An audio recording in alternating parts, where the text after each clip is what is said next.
got both of our lights on. We're gonna start this. Okay, here we go. Hi, Pod. Hey, how are you? Hi. Second time's a charm. That's just part of the system, okay? That's part of how I do this. Yeah. I just record, I stop, and I try again. Yeah. So Pod, could you tell me who you are, how do we know each other, and what do you do for a living? My name is Ron, and I'm Phoebe's father, which is Hey, you. that's me. Yeah. And I years ago, well, during my occupation was quality control. Worked in factories for almost 46 years of my life, and I retired about 2.5 years ago. And so now I'm retired, and I work around the yard. I stay out of mom's hair. Yeah, that's beautiful. Wow, what a career.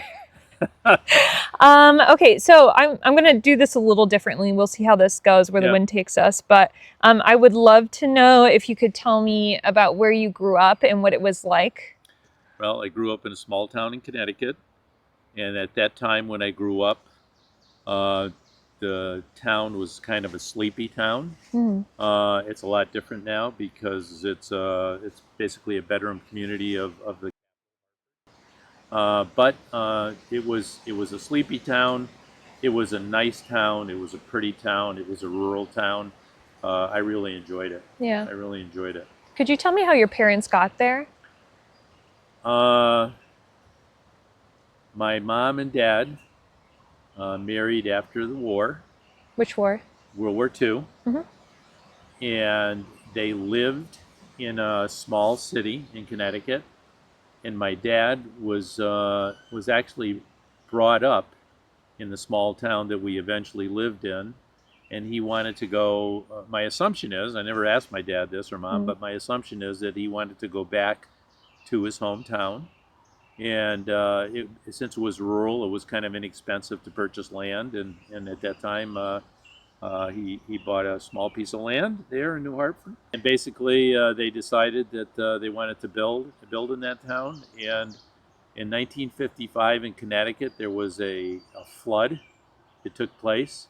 The whole state went through a couple of hurricanes, and it was quite disastrous. But it was during that time that my dad was just finishing up building the home in that small town, and they moved just after the flood to there. Wow. And they didn't have any difficulties with the flood being there. Okay, that's good. Can you tell me what your house was like and who you lived next to? My house was very small. It was a brick, single floor, Cape style house. It had 2 bedrooms, a bathroom, a kitchen, and a living room, and a utility room where the laundry was when you came in the house. And that was it. Had a cellar, but that was. And who built that house? My dad did. My dad did with his friends who were electricians and builders, and he actually, the foundation of the house was actually made by him. It was stone and cement. He mixed it all and did it himself because he was also a mason. He was a plumber for his profession, but he did masonry work because his dad was a mason, and he learned that from his dad. That's so cool. The whole cellar was a stone wall, masonry stone wall, built by him. It took him, I think, a year to build a cellar. Wow. Yep. And there was another house next to you, right? The house next door was my father's brother. They bought this piece of land together and split it. And my father's brother or my uncle lived next door, and then my dad and my mom lived, there with them. And where did you spend most of your childhood time? Other than school, Yeah. my most favorite place to be was I like being in the woods and playing outside. Playing outside and being in the woods. We had a lot of woods in our area, a lot of undeveloped land. It was very scenic, New Englandy scenic, with all kinds of hardwood trees and some coniferous trees, pine tree, white pine, and some of the other trees, just spruce trees. But it was mostly hardwood trees, mostly deciduous trees, and the forest was beautiful. The woods are beautiful. Yeah. A lot of birds, a lot of animals, a lot of interesting things to see. Can you tell me about what you found in the woods with your dad? Actually, something that was used at my wedding. You remember what that was? Oh, Yeah. my dad used to take my brother and I fishing and then hunting in the fall, fishing in the summer, hunting in the fall. And one time we went hunting and we came on an old homestead or old house site, and the house was basically abandoned and pretty much destroyed. But we were walking around the property, and I noticed that there was some glass. So, it looked like a piece of glass on the ground, Mm. and we went over, and it wasn't a piece of glass. It was actually the side of, I think they used to call them battery containers, and they used to use mixed chemicals, and those batteries used to be used for some purpose in the house. And the container was probably about this big, a foot and a half big, and Yeah. maybe 8 inches wide, and maybe 14 inches, but 14 inches wide and deep, about 6, 8 inches, and about a foot and a half tall. It's green. It was whole, Yeah. and it was It's pretty beautiful. cool. It was just a beautiful piece of glassware that we found. It was really interesting. Would you find stuff like that a lot, or was it only so often? No, not really. There would be where we would go hunting, is you would find, 2 or 3 old, maybe farmhouses or whatever. But that was the most interesting thing we found hunting. One time, we also discovered, at a place where I worked in the woods. I was doing some work in the woods for this individual, and we discovered right off the side of his property there was an old dump there, and we did dig out probably about 25 old bottles out of there, but they were Wow. really, really old Wow. bottles. Not some of them not very typical, some of them Yeah. very unusual, but that was the only 2 times that we found something really extremely interesting. Yeah. Yeah. Well, you would spend other time in the woods too. So you mentioned hunting, and what else would you do with your dad and your brother in the woods? Well, basically, I mean, around our home, uh, we would I would just enjoy walking in the woods. My dad, when we were younger, would take us on a walk down in the back, and we discovered way down in the back that there was actually a spring that was coming out at Oh, the base of spring. it, yeah, Wow. base of a hillside, and you wouldn't note it. You wouldn't really I wouldn't understand it. And it was probably about 8, 10 feet across, and it was like a pool of water, and there was like a, a tiny little trickle that was coming off that pool, and you couldn't really see anything other than leaves on the bottom. And what my dad did was he took a stick and he pushed all the leaves away, and there was white sand on the bottom of this spring, Mm. and you could see the water percolating up through the sand. You could see the sand, like, Which, by the way, is not that common in like a Connecticut wood to find. I've never come across that yeah, with like a white sand. yeah. That's interesting. Anyways, continue. So that was actually the start of the water would run off of there, and of course, if it rained more, the spring would be more active. But the water that came off of there uh, was actually fed into a lower, like an old lower pasture, and the beavers dammed up that pasture, and it became a pond Oh, cool. over the years. And then my uncle next door, who was a avid fisherman, I remember one year he said, he said, that pond's been down there a few years. He said, I'll bet you there's some fish down there. Mm. And I'm thinking, there's no fish down there. And so he took us down one day, and he brought a small, what we call a spinning rod, and he was casting out into the pond.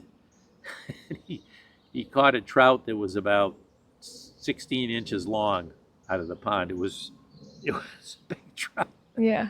and I almost couldn't believe it. But it was very difficult to fish because when the beavers cut things down and they went into the pond, there Yeah. was a lot of debris. So it was very easy to get your line tangled up. But I was Better for the shocked. fish, Yeah. Yeah, I was shocked when I saw that fish. That's so exciting. Yeah, Yeah. it was. Yeah. So you had the woods as your backdrop in your life, is what it sounds like at that point. Being outdoors, Yeah. outdoors, sports out, sports with kids and being outdoors, yeah. And how did that translate to your first job? What was that like? What'd you do? No, that didn't translate to my. Well, It I sort shouldn't of say did. that. My mom was a homemaker as an occupation, and she did a lot of work for local people, Hmm. and local people were always looking for someone to help them with their lawn, or planting their gardens, or taking care of their flower gardens. So when I was 12, my mom told me that there was a couple that was a little bit older that wanted someone to do their lawn, and they were willing to pay me to do their lawn. So I took the job on of doing their lawn. Yeah. It wasn't easy because it wasn't a self-propelled mower. It was a old push mower with a motor, but it was an old rotary push mower, and they paid me 50 cents an hour, and it would probably, when I did the normal part of their lawn, it would take me 6 to 8 hours. Yeah. Wow. When I did the fields around the house, it would take me 12 hours. Oh my gosh. So Would you had to split that up into several days then? No. sometimes I would go over there for like 6, 7 hours one day, and then maybe I would go over there for a couple hours another day. But if I did had it, they didn't want everything done all the time. They wanted around the house done every week. Yeah. That was like 6 hours, 7 hours. Then if they wanted everything done, it could be 10, 11, depending how long it was, 10, 11, 12 hours. So that would take me 2 days. Yeah. Well, steady work, I would assume, during the Yeah, summer. it was steady work. Yeah. So I would work 12 hours and I would get $6. Fantastic. I'll have to look up what that might have been. What year was that around? Oh gosh, that was in probably 1961, somewhere around there. Yeah. 1960, 61, somewhere around there. Yeah. That's pretty cool. Yeah. So I'm gonna fast forward and then we might go back a little bit. So, as far as like you growing up and going to school, I know by the time you got to senior year, you started considering a little bit maybe what college was, or maybe at the end of senior year. Can you tell me what that was like? Yeah, I didn't. I wasn't I wasn't the greatest student in high school, and I didn't especially have a keen interest in school, Mm. and I didn't work as hard as I should have. And so at that time, the Vietnam War was going on, and I had decided early on in my senior year that I was going to join the Navy. Mm. And Why the Navy? well, I just liked the Navy. Mm. At that time, I liked the Navy. I wanted to be a medic or a corpsman. And anyway, there's a story behind that. But I decided that's what I was going to do. It was sort of like the easy way out. Yeah, it's going to the Navy instead. Yeah, I would get training in the Navy and hopefully hope that training would maybe help me out somewhere down the road. Mhm. And my brother convinced my brother was already graduated the year before, and he was going to school in Massachusetts, and he talked to me and convinced me to try to go to college. He said, "Why don't you try college?" And I said, "Well, if I go to college, what am I going to study? I don't have an interest in anything." And he said, "Why don't you take something you really love and see if you can find an application for that in college, something you could learn." So I loved, like I said, being outside. I love the woods. So the university, the state university, offered a program in forestry, fisheries, and wildlife. So I said, that looks interesting. Mm. So I applied to school probably right after the Christmas time, which was late was late for applying because a lot of kids already knew where they were going. And I was surprised that I got accepted. About 2, 3 months later, I got accepted. And I... Congrats. Yeah. Yeah. And so at first I didn't know what to do, but then I decided, okay, if they accepted me, maybe I can, maybe this is go something check I it can out. do, Right. you know? Yeah, might as well try. So I started my education at a local branch of the university, Mhm. and my first 2 years were completed there. And then I finished my last 2 years on campus, where most of my forestry, fisheries, and wildlife courses were. And I eventually graduated in the school. It was a plant science school with a major in forestry. Yeah. So that's what I graduated with. Can you tell me about your love of mushrooms? Because, by the way, before you begin, I'll have you know that mushrooms are a big thing now with like the community. Like, there's girls out there that are like, mushrooms are my aesthetic. Like, people love mushrooms. They love it. But I saw that popping off online maybe 5 years ago, and my father loved it before everybody else. So, if you want to tell him more about that. Well, I had a course of study that was called plant pathology. Mm-hmm. And Sounds like Harry Potter. yeah, Yeah. plant pathology was the study of pathogens that could disease and destroy species of plants. And I needed to know that in forestry, because if you're in forestry and you're managing a forested area or national park or something, if it gets attacked by some sort of pathogen, you want to know what it is so you can treat it or decide what to do with it. Yeah. And a lot of that study had to do with fungus, Mm. fungal studies, and I enjoyed it. And I thought it was the most interesting thing to see something come from tiny microscopic spores and grow into fungus and mushrooms. And there's some very, very interesting and very colorful mushrooms. Not all edible, Yeah. but I Well, mean, good variety then, huh? yeah. Yeah. But it was just fascinating, and that's how I got interested in it. Yeah. That's cool. So Is there a particular mushroom that stood out to you? Or fungi? there was one in particular I was always fascinated by, and it grew on some of the hardwoods, and I think I even remember the name. I think it was Asculus hippocastanum, and hippo refers to I think horse, Okay. and it looked like when it grew, it looked like a horse's hoof coming out of the tree. So if you looked at a horse's hoof and you looked at the imprint that it would make on the ground, and you look underneath the fungus, it was the shape of a horse's hoof. Mm. So it was just very interesting. Yeah. And I I'm could sure show you some right now. Yeah. Yeah, let's go. Goodbye. Yeah. Well, it's kind of cool because if you think about it, I'm sure you saw mushrooms growing up and like, growing on different plants and vegetation and things. So it's kind of like, oh, that's what I was looking at. Yeah. Yeah, that must have been fun. Oh, there's some very interesting colors too. I mean, brilliant orange, reds, just some. They're fascinating. Yeah. They're just fascinating. You still think about that today? Like about mushrooms, you still like them is what I'm asking. Well, no. What I do think about sometimes is that if I were going to continue my education in forestry, plant pathology was going to be one of the areas that I was really interested in. Well, hey, But I didn't. you're retired, Yeah, so I know. yeah, that would be cool.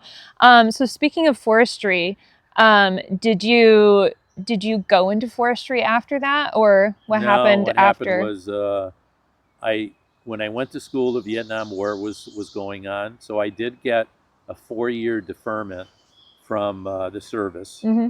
by going to school, and then when I got out, then it was time for me to do my military service. Right. So I joined the Navy. I graduated in the end of May, and I went into the Navy basically on Labor Day of the same year.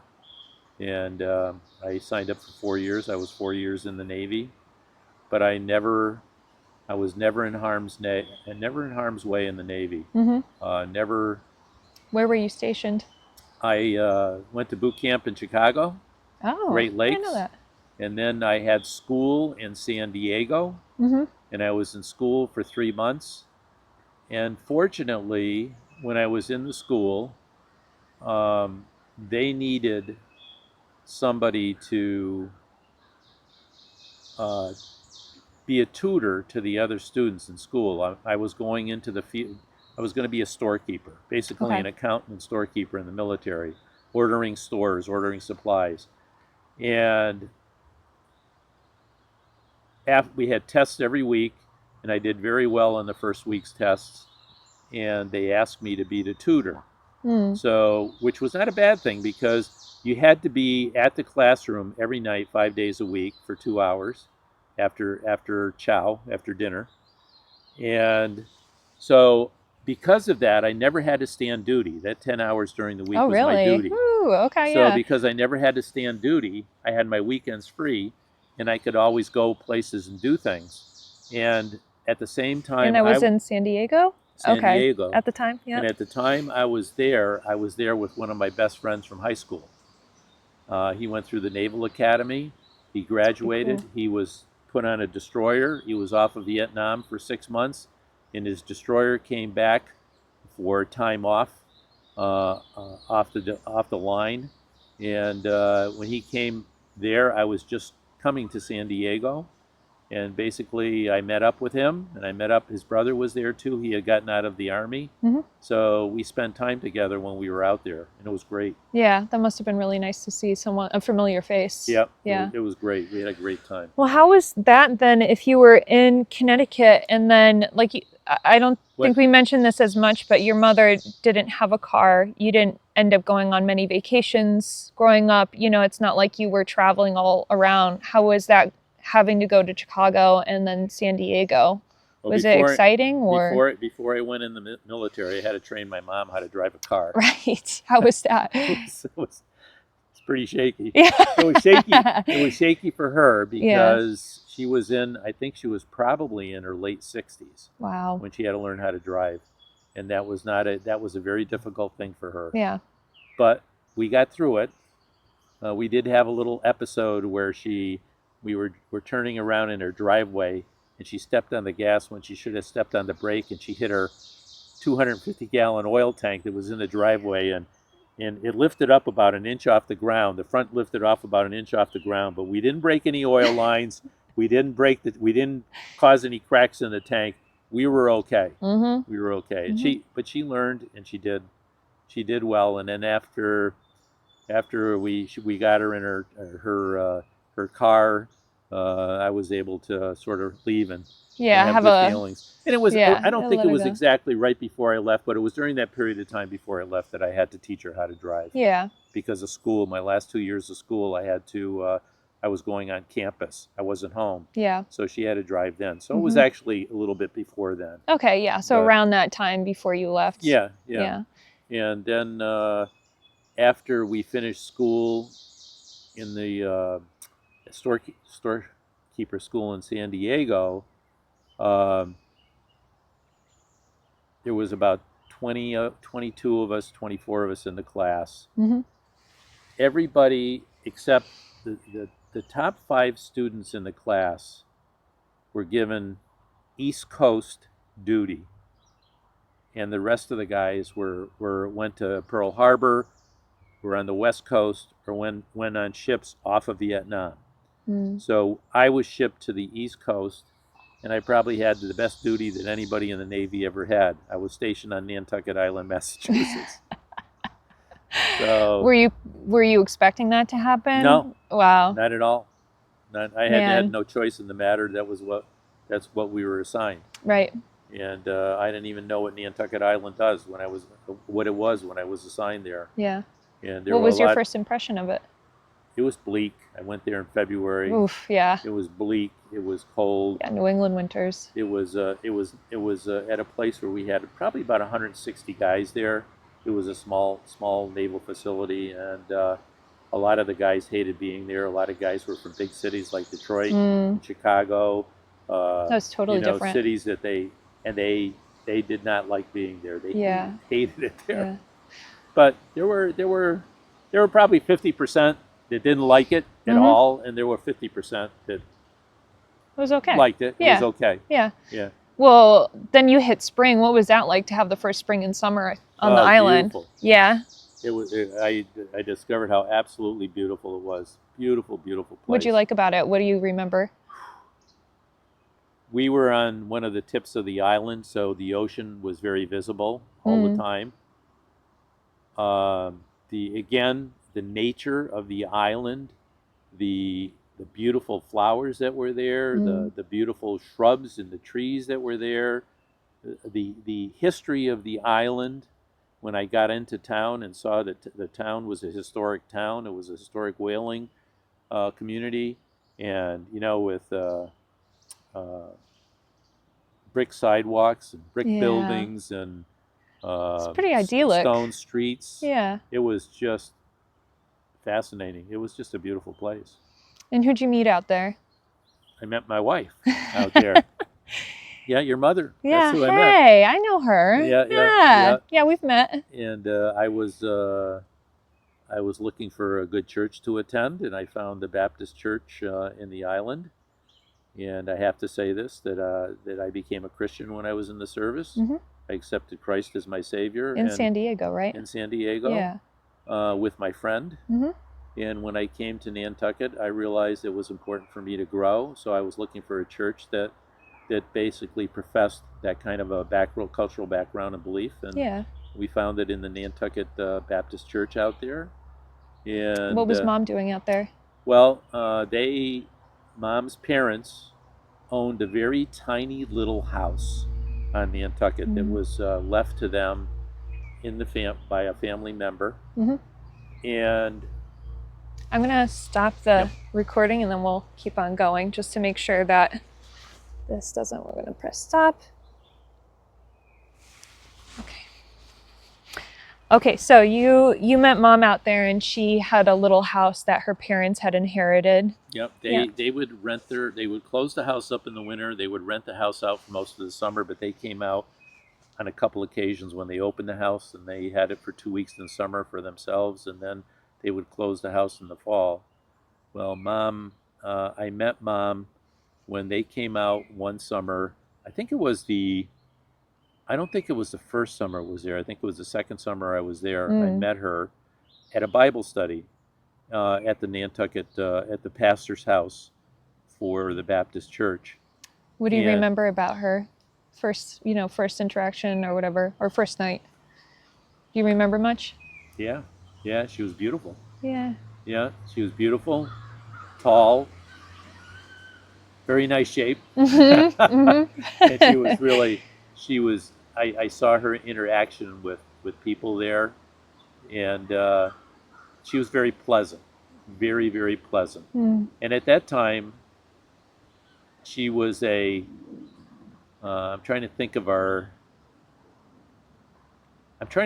could be getting mixed up a little bit on time frames, but when I met her, she was a senior in high school. Mm-hmm. And I had already been through college, and I was already in the service. So I was 7 years older than her. And I found out who she was through the pastor, and I corresponded with her, and I told her that I hoped to be able to see her when she came out again. Well, I think it was the next year her dad had a heart attack, and they were supposed to come out, and they didn't come out. And not only did he have a heart attack, but he had lost his job because the naval base that he was on in where he was working as a civilian employee, basically closed down. So he lost his work too. Wow. So there was a couple of things that happened there that I think the closure and then the heart attack afterwards was all connected, year. you know? Yeah. So we didn't meet until another time when she came out there. And in order to clear the way for such an age difference, I thought it would be wise if I maybe did something nice for her mother. Mm-hmm. So I had the pastor buy some flowers for me and deliver them to the home to her. In Rhode Island, or no, in Nantucket. In Nantucket. When they came out, Huh. Because I was on the base, I wasn't always free to go into town. Yeah. So I did know when they were coming. So I asked the pastor if he would deliver some flowers to her mother when they got there, and he did. Did it seem to go over well? That was very good. It was a very good thing to do. Had you dated much at all before that, or no? Not really. Not in high school at all. Although I did go to the senior prom. It was one of these kind of things where everybody's going, let's see if we can invite everybody and get everybody to go. Mm-hmm. Was nice, very nice girl, but not a good experience because of a friend of mine. I went with a friend and it didn't turn out well. Dated a couple of times when I was in college in my senior year. and that was Kind of it. kind of it. Yeah. I was more interested in, when I was in school, when I was in college, I really committed myself to my studies, Hmm. and I was always in fear that I was going to fail out college. And so what I did was I just committed myself to my studies. And by the time I finished my junior year, I said, I think I'm going to finally graduate. And so maybe it's time I started doing some things on campus that some of the other kids were doing. So I Mm, went to see a lot more basketball games. I saw some football games. Uh, that's awesome. went to a couple of dances. Went to see the Birds play at the school auditorium.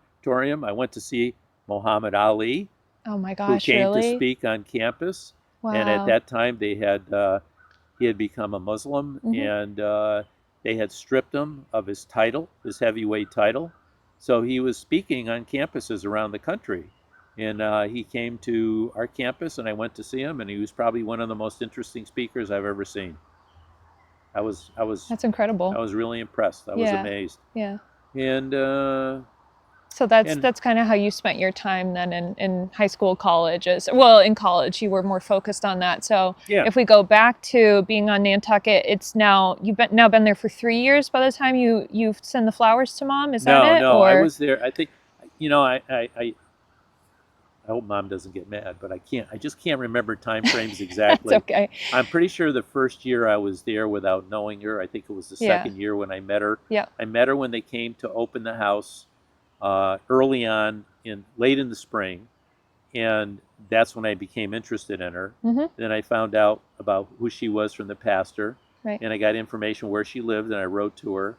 And then I think it was that summer when they were supposed to come out. That's when her Yeah. dad was So ill. you might have been there for what, 4 years No, then? no, I'm just trying I to was think there of about a year and summers. a half or so before, year and a half, year and three quarters before we finally was able to go out on dates. Okay, And I see. yeah, Yeah. and and it wasn't much. What did you do on your date? The first date we did, we went on a bike ride.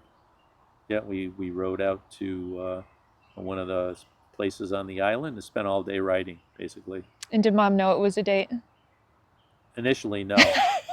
She thought She's a little naive about she it. thought that when I had asked her out, I sent her an invite to go out. She thought that I had asked her out to go with a bunch The whole of group. young people that we had Hmm. in our youth group. Yeah. And when I showed up alone, she was kind of, "What's going Where's on everybody? here?" Yeah. And then after that, we went out to dinner. I think during that weekend, maybe a night or two later, we went to one of the Italian restaurants in town, which was really nice. Hmm. And Did you spend time with their parents too? oh yeah, her parents were they invited me there, and we would have desserts together. And they were very interesting people, very nice people, Yeah. and I always enjoyed being with them. And then I struck up a bargain with them that if they wanted, I could help them take care of their yard on the island. Mm. So I actually did some yard work for them, and I helped to make their yard on the island look nicer than what it did. Mm-hmm. So that was kind of nice. Yeah. That was interesting, Yeah. and so it grew from there. Yeah. And I actually proposed to her. I think I proposed to her when she was a senior when I met her. I think I proposed to her at some point during her freshman year, and I was a little taken aback because although she said yes, she said she didn't want to marry until after she graduated. Wow. So that was about a 3 year wait for us. And I Mm-hmm. said, well, I just said, and we agreed if that's what the Lord wanted for us, he'd keep us until that time, Yeah. and he did. Yeah. So So. was it easy? No. Wasn't Yeah. always easy. No. Yeah. Did we always agree on things? No. Uh, but I eventually got out of the service in 1975, and yeah, I may have my time screwed up a little bit here That's because I okay. can't remember, but we married in 1978. Yeah. And so before all of this, let's go back to when you were in college. by the time you were in your freshman year, your father, you want to talk about that a little bit? Well, my father, the last 8 years of his life, he was ill. He had lung cancer, Mm-hmm. and at that time, cancer. When he discovered he had cancer, it was not a household. It was not a house. Everybody in households didn't identify with that. Yeah. It wasn't talked about a lot. Uh, it was, in fact, it was kind of almost like a hush hush kind of thing. Mm. When you got it, it was, you knew it was bad. You didn't know how bad it was going to be, and a lot of people who had cancer then didn't survive it. Yeah. There were not a lot of treatments, and his treatment was major surgery. I mean, really major surgery, and that surgery just set him back in his life. Yeah. And that surgery never caught the cancer. Probably about within a year after that, they discovered that it didn't catch all the cancer.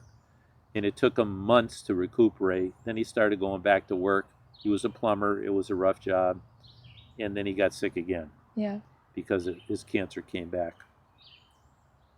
So for those 8 years, it was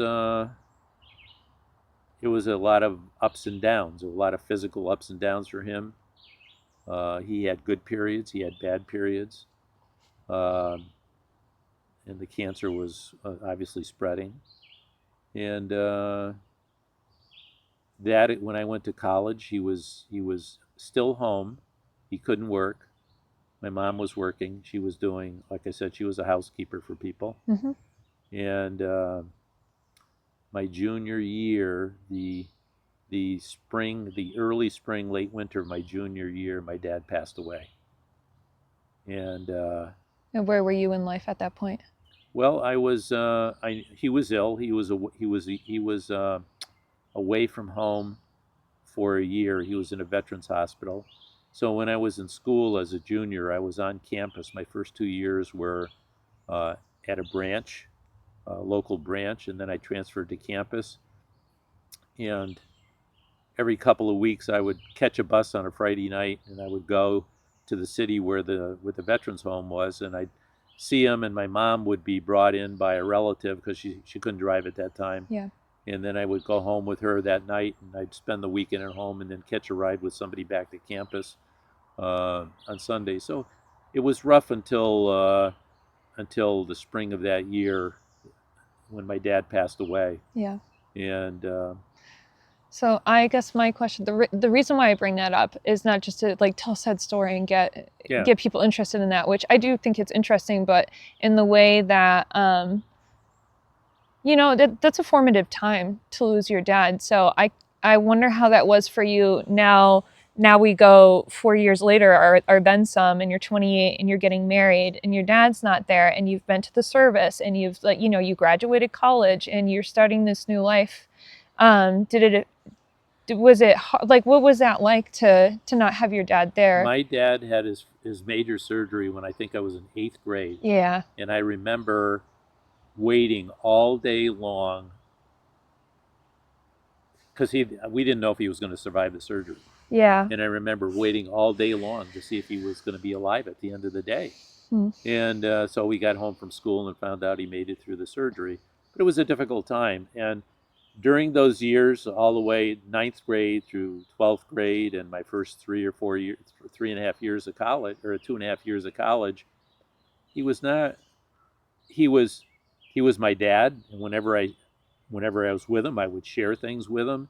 But he couldn't do a lot of things with you. Yeah. You couldn't go hunting in the woods anymore in the cold October and November. It was difficult for him to go fishing. He tried to do things that we had an interest. We had coin collecting. We used to coin collect. That was an interest. Mm-hmm. We used to play cards. We used to play cards like on Friday nights or Saturday nights or something. My uncle would come up. We'd play some cards. So those are things we could do. But my parents were brought up from a different generation, and it was not like parents then were not your buddies. Yeah. They were not Yeah. like they didn't come alongside you. They didn't give you a lot of hugs and smother you with kisses and ruffle your forehead. Yeah. It was not. It was a little bit different then. And sometimes it seemed like they knew that they had to work to get their family to Right. survive, Yeah. and not like we were on the edge or the brink, No. but it was a different attitude Yeah. about things then. And Well, your mother was also a first generation yeah, she was immigrant. a first So generation that's immigrant. that's a big difference That too. was, yeah, Different way of doing life. yeah. So Different time after yeah, World War II, yeah, Vietnam War comes. So what it sounds like is by the time that your dad had passed, you probably had come to terms that he might not be there in your right, 40s, in your 50s, and other big right. parts of your life. It was a very difficult time. It was a big adjustment for me for that semester to finish my junior semester. Yeah. It was a huge adjustment because I was in the dumper a lot. I was my attitude. I really had to push myself to have a proper attitude, and I didn't know who Christ was in my life then, and I didn't know the promises that He had. Mm. And my life was it was difficult. It was Yeah. difficult. It was hard, but I think it was good in a lot of ways. I think it helped me out in a lot of ways. But yep, it was, and it wasn't, it. I wasn't the only person that had struggles. No, There no, were of other course not. kids who had parents who had issues or lost parents. But when it hits you, there are just struggles when you go through it. And Yeah. it was a tough time. Do you think that gave you kind of a different perspective then on life after experienced that so young? Like, how did that form? Because you know what I mean? Like, when you watch movies now, and I don't know what it was like for your generation in general, but I know when you're that young, like, you're just kind of excited, right? Everything's kind of a Yeah. buzz. You can feel that in the air. But being in eighth grade, and then all of a sudden your dad has this huge surgery, and you don't even know what the word cancer is, like, I would assume that would change a lot of Well, how it you would did. look There at the was there world. was a there was a there was sort of a there was a lot of uncertainty, Yeah. and life was difficult because there were already Oh, yeah. uncertainties. Everybody It's hard everybody enough. has Yeah. uncertainties. It's difficult enough. And when this came along, it was like this is Oh, this is huge. yeah. This is It's huge. huge. And my mom had a very difficult time with it. And then she had her dad. My grandfather was a very structured and sometimes could be a very difficult man. He was not a man of seeing pleasure and good things in life and bringing up good things. Yeah. And he sometimes he put a lot of pressure on my mom concerning my dad because sometimes my dad didn't look like he was sick, Hmm. but he was sick. Yeah. And my grandfather couldn't understand that. Yeah. And sometimes that was kind of and made for tensions and issues. So there were just different things going on. Yeah. So Well, thank you for telling me about that. yeah. Let's go forward now a little bit. So you're married, right? Whoa. You, my mom, his wife, grew up in Rhode Island, and you guys chose to come back to Connecticut instead. And I know you eventually settled down in a small town, had your first child, Karen, or my oldest sister. And then you guys bought a piece of land, and then you started building then, and then also growing your family. So we're sitting in this beautiful property now. And you then obviously, as you grew a family, had to find a job. So could you tell me about what your job was and if it was related to what you went to school for? Well, when I left the service, I got my degree in forestry. Mm-hmm. I was a storekeeper in the Navy. I left the service, and Mom was still going to school in Rhode Island, so she was still in college. Excuse me. So when I came here, I obviously had to get a job. So, and in preparing myself, me thinking about, I'm always a thinker about things. So I came back home and I actually lived with my mom. I sort of rented from her, and I figured the little bit of money would help her, and then I didn't have to. I could save money for when we were going to get married. So one of the things I decided to do when I came home was I was going to do some needed inside work on my mom's house before I got a job. Mm-hmm. So I spent a few months redoing the inside of her house. Not major construction, but painting, fixing things that needed fixing because she didn't have anyone around the house for a while. getting the yard all fixed up, because I figured that when I got married, I'm not gonna be around for her, Yeah, and right. I want to update things for her. So I did that, and then after I got that done, I started looking for work, and I tried to get a job in the field of forestry, but unfortunately, we were in a not a good economic time, and places like the Forest Service had shut off applications for the lower level jobs because they put a hiring freeze on. Yeah.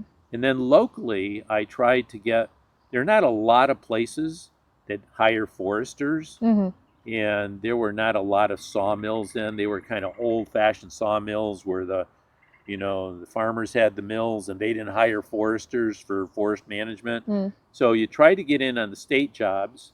State jobs were closed, and whatever private jobs there were, people weren't hiring. So I did take a test for the state, and I did well for on the test, but there were no There's no forestry, fisheries, and jobs. wildlife Yeah. jobs that were available. So what'd you do? So I started looking around, and I ended up working for a furniture company.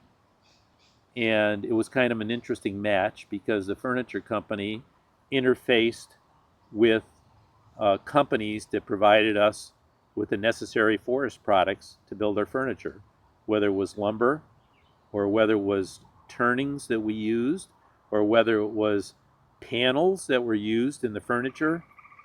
There was a lot of interface there. Yeah. And I did, over a period of time, I traveled to see some of these companies.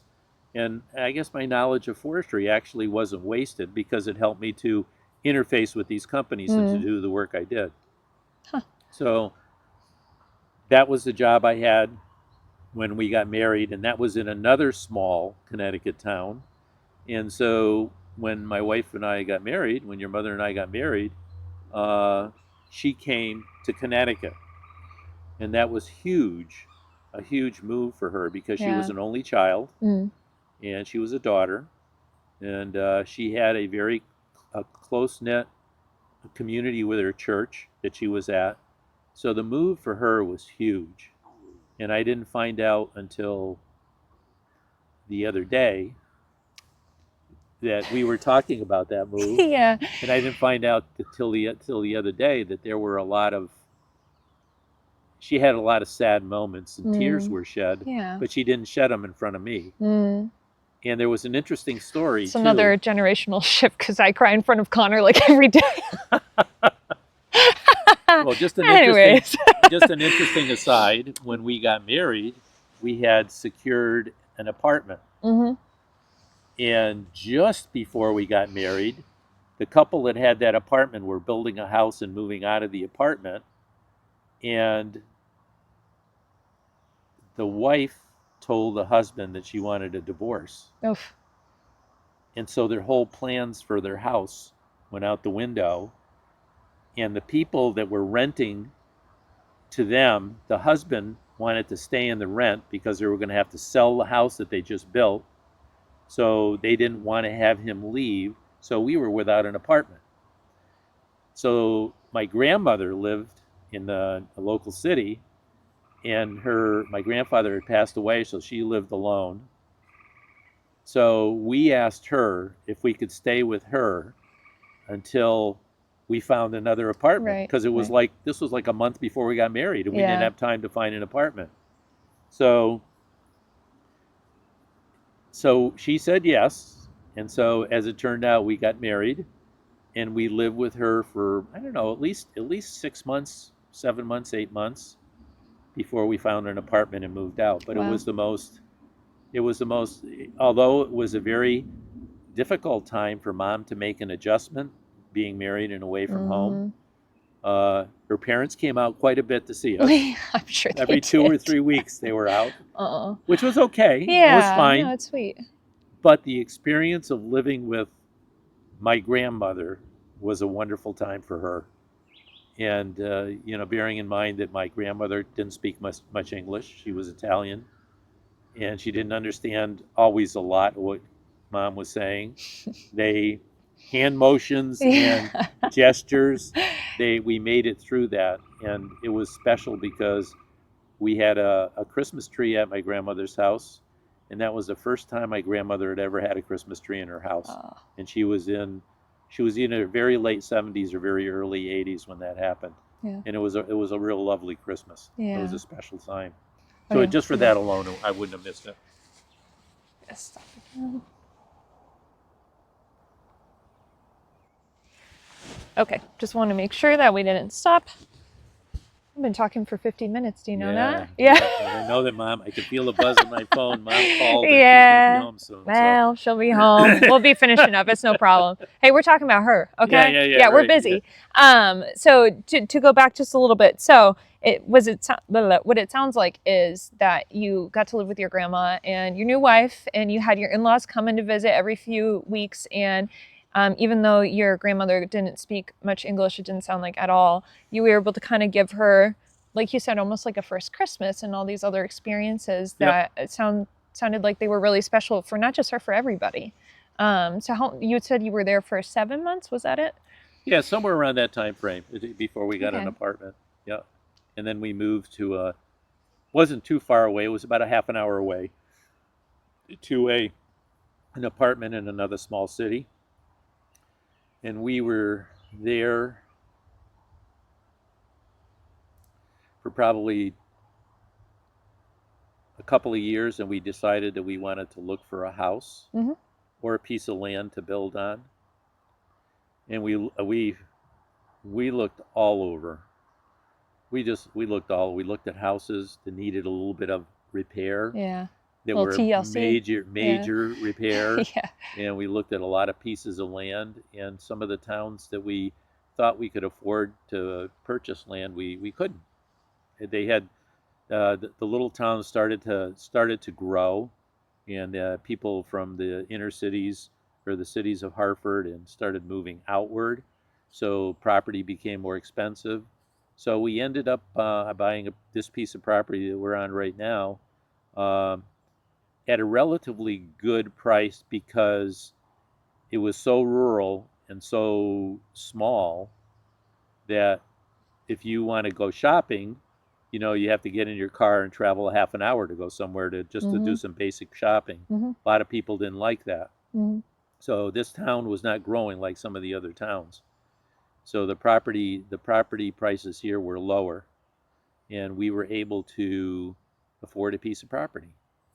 And so we bought the property, and then eventually secured a mortgage about a year and a half, 2 years later, and we built a house. Yeah. Mom designed it, right? The kind of the interior. The initial house was basically was a cape. She designed it, and we had a college friend of ours who was um, had gotten training to be an architect, and he was going back to school to do some divinity training.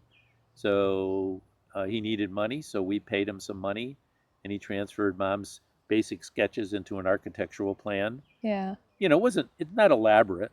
No, It's but a basic plan that we could give to a builder. Yeah. To build a house. It's awesome. So. And then you built onto that house, right? Later. How was that? Yep. And why did you do that? After we built here, our family started to grow, and my mom, in her house, she was getting older, and she couldn't really take care of her house that well, and I was helping her. I was doing her lawn, stopping up there and doing things like that. But I couldn't do repairs for her anymore. I couldn't, we were just it only we had could our go own so home. far, right? And so there was she had a bad storm, and she got water in the cellar, and she decided she didn't want to live there anymore. So we talked with her, and we offered her the option of coming up here with us. We didn't have the room, but we made an arrangement with her where if she sold her house, she would put some of that money into an addition here for herself. And we were shocked because we put the house on the market. We put it at a higher price than what the real estate agent suggested. Yeah. I put it at a higher price than that. And in 2 weeks, the house sold. And we didn't have any plants. So we scurried around, and Mom drew up some plans. And Once again, yeah. fortunately, she had a friend of hers in a local city that was going to visit her kids in California for the summer. Mm. So she let, you know, Nona stay at her house for the summer. Oh, that's And cool. I didn't know that. That's sweet. We got a local builder that was in our church. Yep. And he built the addition. And then I think it was probably took about a year, and then Nona was able to move in, and that gave us some extra room on top for some future bedrooms for the kids. Yeah. So, and our family grew to 7. 7, and here I am. Boop, number Yeah, 7. Number 7. Yeah. Yeah. So you going back to, because what happened was Mom stayed at home with us, right? Took care of us, and Yeah. you had to go to work. Yep. And you were at the woodworking chair company for how many years? I was there for about 13 years, and then that financially went belly up. Yeah. And then I that was a big scary time for us because there were no other furniture companies in the area, and my training was in that company was in quality control, and I started looking up jobs, and most of the jobs in the area were for manufacturing companies, and we have a lot of aerospace companies in Connecticut, but what I learned technically could not transfer to aerospace companies because there are specific applications. But the skills of quality control I learned could be applied. Yeah. The skills, the working with products, the learning of products, the working with people, working with customers, working with management, all of that could be applied. But I didn't have the technical knowledge. Yeah, it's like a new language, probably, I would assume. Yeah. Yeah. A whole new. You're working with metal, you're not working with wood.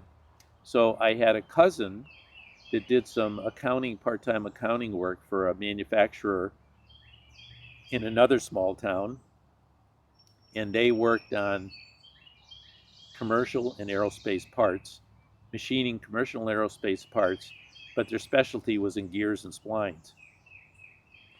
So they needed somebody in the quality area, and they were willing to train me. So they hired me, and I worked there for 15 years. Wow. And we went from a small 5,000 square foot facility to a larger, probably about a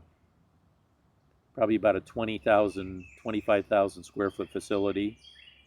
And he grew the operations, and I progressed to eventually become the quality manager at the company there.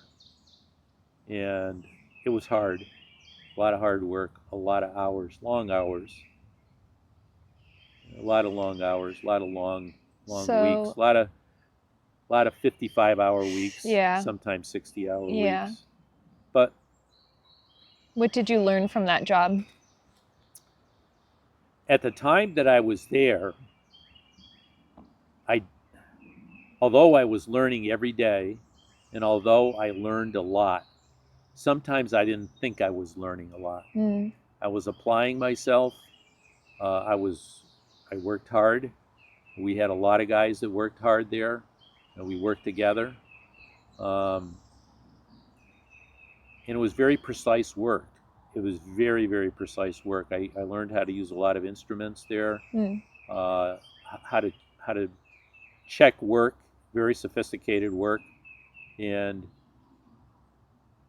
when I was coming to the end of my time there, it was not pleasant because they wanted to go in another direction for a quality manager.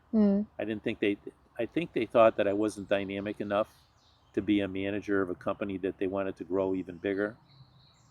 I was a stickler. I was very detail oriented, and a lot of times they did not necessarily want the amount of detail that I would put into the work that was there, and I sort of demanded it for the people that worked with me. And the other thing was that I learned a long time ago was that quality control is a very difficult area, and you can very easily bypass and overlook things.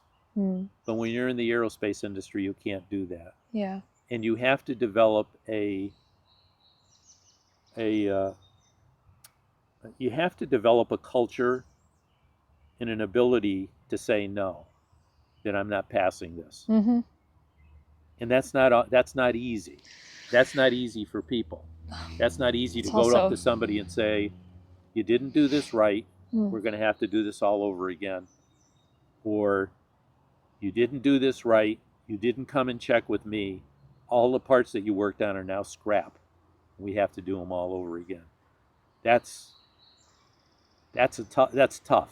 That's a lot of yeah, money, you're and not it's getting a tough. lot of people happy with you No, with you're that not. news. Yeah. When you have that kind, yeah, you're right. A lot of people are not always happy with you when you do that. Mm-hmm. So anyway, they felt that in some ways I was standing in the way of progress. I think I honestly felt that, Yeah. and they wanted someone who could go more with the flow than I was, and so they told me. They said, what we're going to do is we're going to put you back into an inspection position, and we're going to replace you with somebody else. Well, that was huge. That was not. Yeah. I was very disappointed, and I worked hard for 15 years, Yeah. and I wasn't thinking very much of myself then. I was kind of a little low. Mm. But a very interesting thing happened. There was a fellow in our church that passed away, and there were a lot of younger guys in our church, and we talked a lot about our work. And one of the guys knew that I was in quality control, and he worked for an aerospace company. And we went to the calling hours, the wake for the individual that passed away, and I sat next to him. And we talked, and Ron, he said, I know you worked in quality control, and I know you did some aerospace work. And I know we talked before, and you said you would not be interested in changing your work. But he said to me, would you consider it? And I looked at him and I said, yep. Hey, you know what? Yes. So he invited me to his house a couple of days later, and we went out on his back porch, and he told me about the company, and he told me they literally let go of most of their quality folks the last year for cuts. Whoa. For financial cuts, and they virtually had only one person who was a manufacturing engineer who transferred into the quality area, and it was a completely different product, very Yeah. sophisticated product. And so he said, would you like to come and look at the company? And I said, sure. Was I confident? No, I wasn't confident, but I knew that I was going to have to leave where I was at because I couldn't stay there. Yeah. So I went and looked at the company, and I talked to the plant manager, and he liked me, and they sent me an offer letter a couple weeks later. And I looked at the letter, and I looked at the amount they wanted to pay me, which for 40 hours was almost like $15,000 more than what I was making now. I said, Wow. oh. Yeah. So I called them up and I said, I'll take it. Yep. And I had, at the company that I had been at for 15 years, they did not pay well. Mm.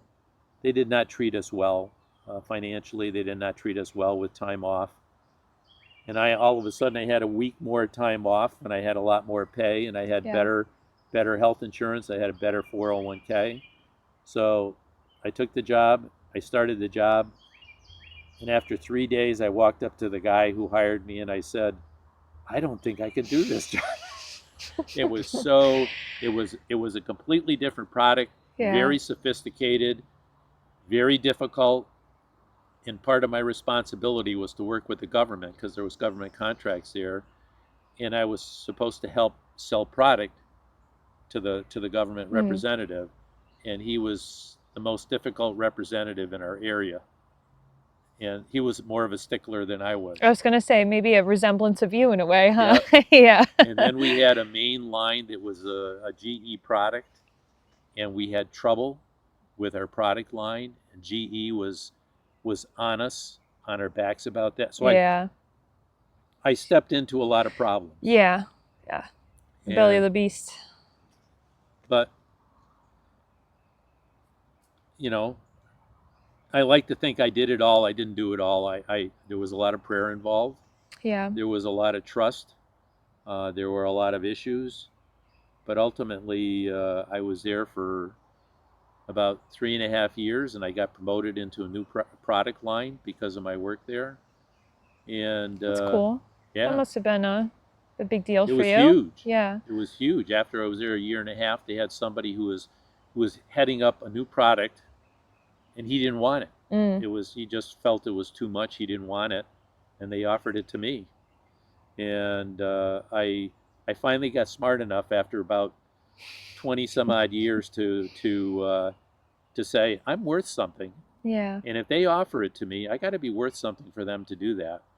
So I ended up dickering with them for the money and for the time off, and Mm-hmm. it worked out really well for me. And then after being in there for about a year and a half, things were not going well for our company, Yeah. and that product line was costing us more money than we thought Mm. it was going to cost us. And our customer didn't want to give us more money, and we were losing money.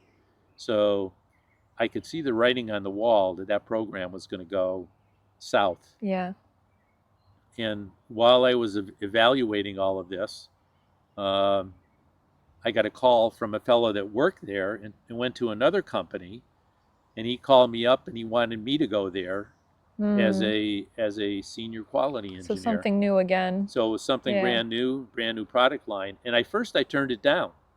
And then as I read the Why? tea leaves, he called me again, and Yeah. he said, Okay.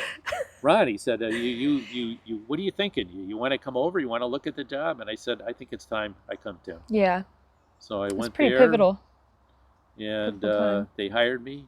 They made me a job offer, hired me, and I worked there the last 15 years of my life, and it was the best. Probably of all the work experiences I had, it was the best work experience I ever Really, had. I didn't know that. Yeah, Wow. there was about 400 people in the company, and I worked with customers. I worked with the engineering staff. I was in the developmental products, new cutting edge stuff, very, very interesting. And my boss gave me free reign. He let Wow. me. He never challenged me on anything I did. He always let me do the things I knew should have been done, Yeah. and it just worked out very well. It was a good time for me. Good time in my life, for my work career. Good Yeah. time in my work career. Yeah. Well, I'm Yep. happy to hear that. Yep. And I mean, it was nice for me as the caboose of the family to see you in a later stage of life where I did get to see you kind of, maybe I was older by then and not paying attention, but I think I remember you going to those other aerospace companies, and there was ups and downs, but I do remember like us being able to go back to Nantucket and you getting a little, maybe not just a week there, you got like a week and a half instead, so you had more time to finally relax a little bit. Right. Well, at least when you went on vacation, because I know it took a Right. little bit. It's not like you get there and boom, you're done, or you're on vacation. It takes time to settle in. But I consider myself lucky because I get a parent that went through all these other things with your other children, and I got more individual time with you, which I loved. And speaking of quality control, guys, you did quality control at home too. Every Saturday we cleaned. I learned how to clean a toilet from you. I learned how to dust from you. I learned what not to do, what to do. And I know that sounds like not so fun, and a lot of it wasn't fun, but I really love to clean. And when I watch Connor do it, I'm like, you missed this fun. That'll stay like that until you're about 65, Yeah. and then Well, I know cleaning I do the dishes with you. I know. Yeah. Which I guess what I'm trying to get at now too is what I wrote in here, and I think still applies, is I can imagine having a stressful job plus having 7 children wasn't easy to manage just mentally. So how at that time did you keep going, and what helped you center yourself? a loving wife, a good wife, Mm. and a good guy.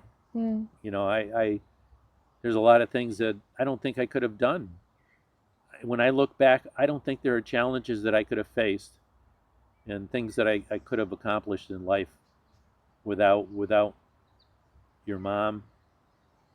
And we had loving parents. We had your grandparents, mom's parents, and my mom. They were all very supportive, always supportive. They never did they agree with everything we did? No. Yeah. Did we have discussions about things? Yes. Yeah. But if they felt that we were, if we felt that this was the right direction we were going in, they never stepped in. They never challenged us. They always supported us. Yeah. That support is pivotal. And there were a lot of challenges. I always felt I was never one to feel super confident about things I could do and things I could learn. But the one thing that I learned over the years is that if you work hard and you apply yourself to the things that are right in front of you that you have to do, and to me, if you have a faith that can take you forward, you learn a lot of things in life. Yeah. You learn a PhD in life that you could never get from school. Yeah. Never. And I'm not saying school is bad. No. I'm just saying that when you get into that point of your life, when you're beyond school and you begin applying yourself, and you don't take anything for granted. I never took anything for granted. I always felt that when I went to work in the morning, that work was in front of me. And being in quality control, the last 40 years of my life in quality control were problems, facing problems all the time. Yeah. And you had to apply yourself, and you had to mentally realize that that's what you're going to, when you came home, you had problems. Yeah. When you went to work, you had problems. There were different problems. But what I'm saying is that you had to understand that that's just part of your life. That's just part of it's part of living. Yeah. Part of living. Yeah. That's what you have to face, and that's what you have to do. And I think if you understand that, and if you, as I said, my faith was an important part of my life. I mean, I don't go around sharing my faith with everybody all the time, every moment of my life, but it's a part of you. My God is who has given me the strength, and He's given me this. Yeah. He's given me this. He's given me this. And if you use all of that, and you trust that there's something there, and it's very special, then I think you can face a lot of things, and you can learn a lot of things that are good. And you can look back in your life and you can say, wow, as I went from the one job to the next, I was like graduating I was going from one PhD to the next. Yeah. And I never really realized that until I left the job and I went into the next job. And sometimes I saw people that were my peers that maybe didn't have the same attitude and in their past jobs. Yeah. And they struggled. They struggled with an attitude of, I really don't want to face this today. I don't want to do this. I'm going to sit at my desk. I'm not going to face this problem. I'm not going to do it. But you couldn't do that. You had responsibilities, and you had to do it. You had to face it. Yeah. So anyway. Oh, that's cool.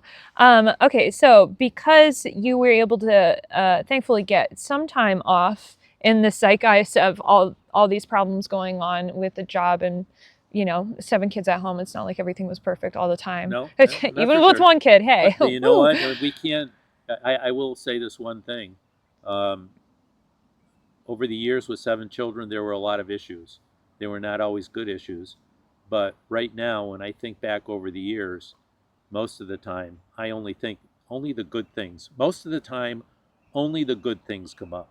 Only the special times. Yeah. I think of the times when we had the pool in the backyard. I think of the times when we had projects in the yard. We worked on the garden. Or I think of times when you went on homeschooling trips and I was able to go and see you guys there.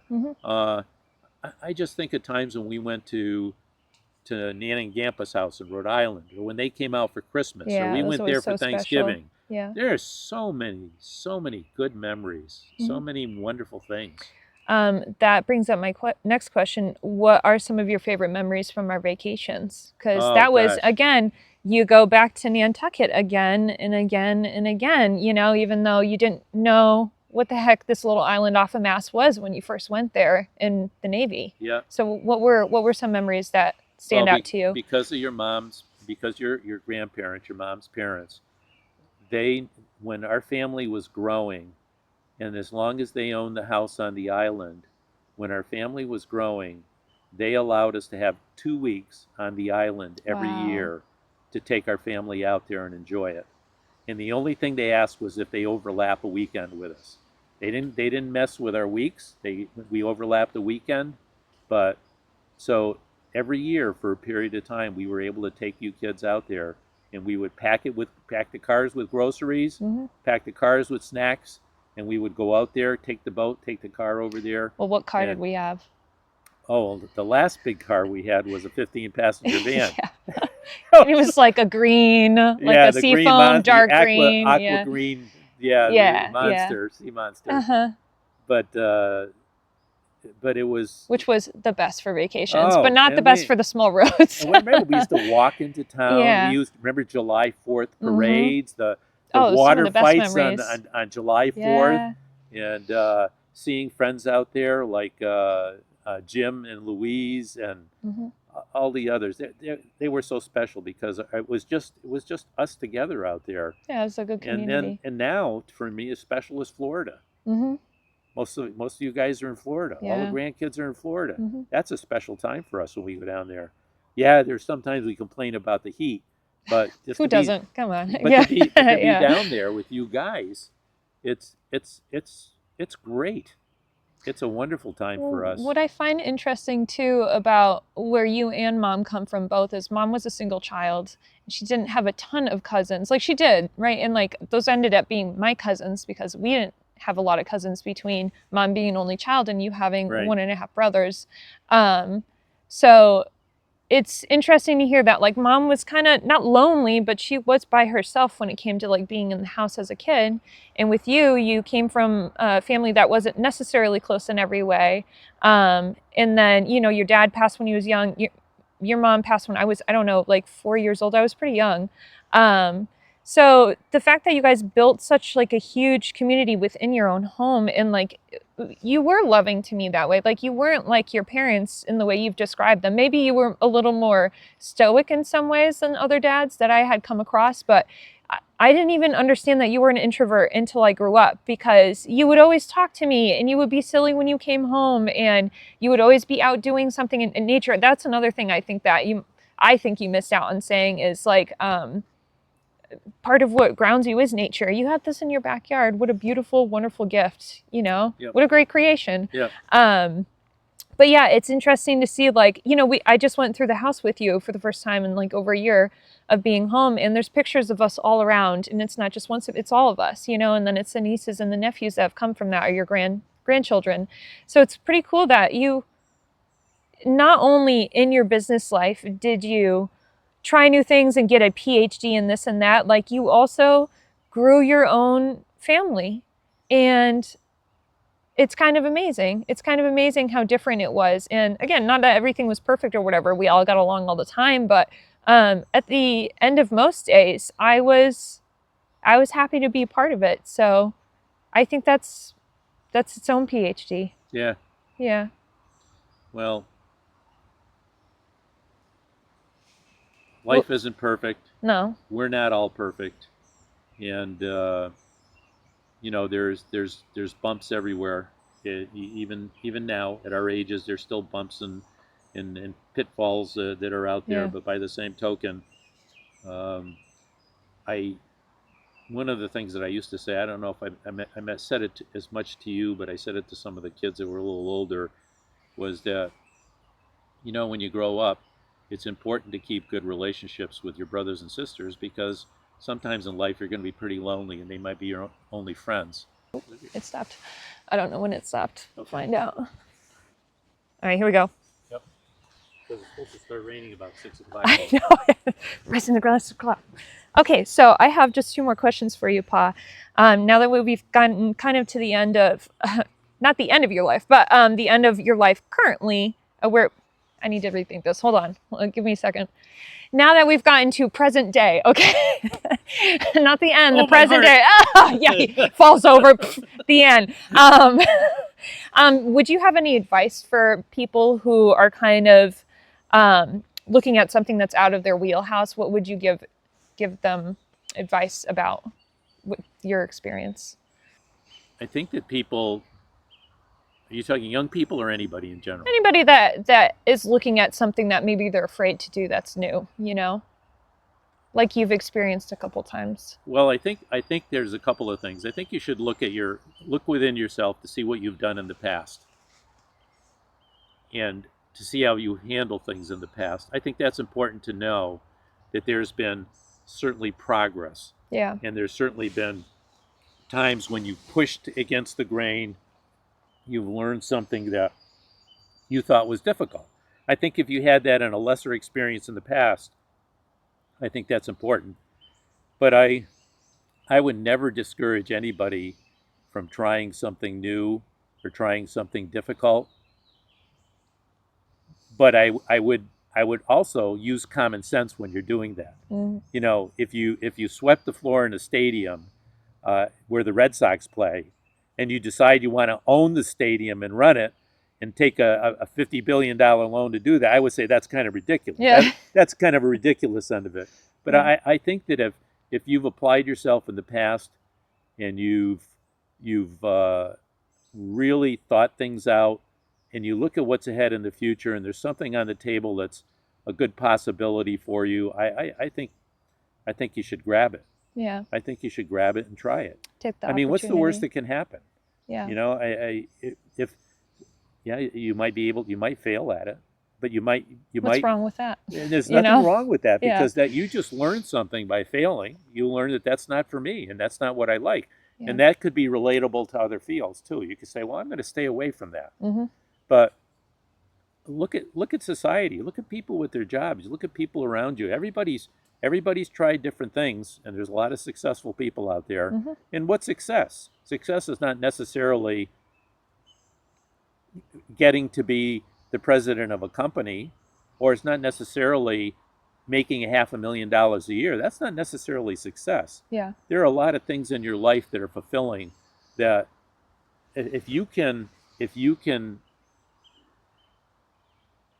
see some of those things that would be fulfilling for you, and you can work on those, then I think that's really success. Yeah. And if other things come along the way, if there's money that comes along, if there's promotions that come along, that's all good stuff too. But I think you got to look within yourself, and you got to look at what's out there, and really move forward after things that you like. Yeah. I think you've done that. I think Yeah. you've done that a lot in your life, and I think that's important. And I've told you this before. I like that period of time in your life when you were searching, and you were looking for something that was meaningful and important to you. And with photography, I think you found that. And I always have, and I think I told you today, I've always enjoyed watching you learn. And when you had the excitement of learning, and when you shared things when you were in school, and things that you share now, you're excited about researching different things. I think that's very important. Yeah. I think when you lose that excitement, then you lose a lot in Yeah. life. Maybe that means that you're not aligned with that thing anymore, Yeah, too. that's right. And you Yeah. got to find something else. Right. Would you have any advice for yourself, that 18-year-old, 19 to 20-year-old self? Would there be anything that you would want him to know? Well, I think that I wish I had more confidence at that age. Not cockiness, Yeah. not ego, but more confidence in myself. Mm-hmm. And that's something that I've developed, in my work life over the years. And when sometimes when I've had young people ask me opinions about things, I'm glad to give them opinions, and a lot of those opinions come from my experience. Yeah. And experience means a lot with confidence. But at that point, I just didn't feel as confident as Yeah. I would have liked to. Mm-hmm. I remember I told you when I went from high school I wasn't that good of a student, but it was like my second year in college I really realized this is really great. This is something wonderful. And Yeah. I think that's part of the confidence. When you're doing something and you feel really good about it, good about what you're doing, I think that really helps you. Yeah. It really helps you. It's weird because I felt the same way in college too. Yeah. Yeah, it's really helpful. And I went to a small community college. Like I didn't go to a huge 4-year thing, and I babysat during the summer and did other jobs for photography.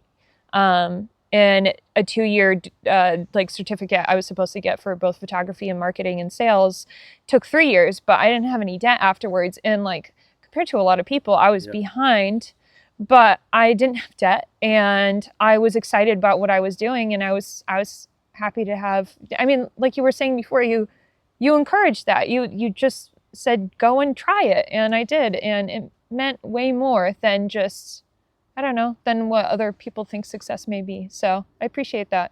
You know, the other thing I would like to say too is, and I said this before, you know, my experience of becoming a Christian has meant an awful lot to me. Mm-hmm.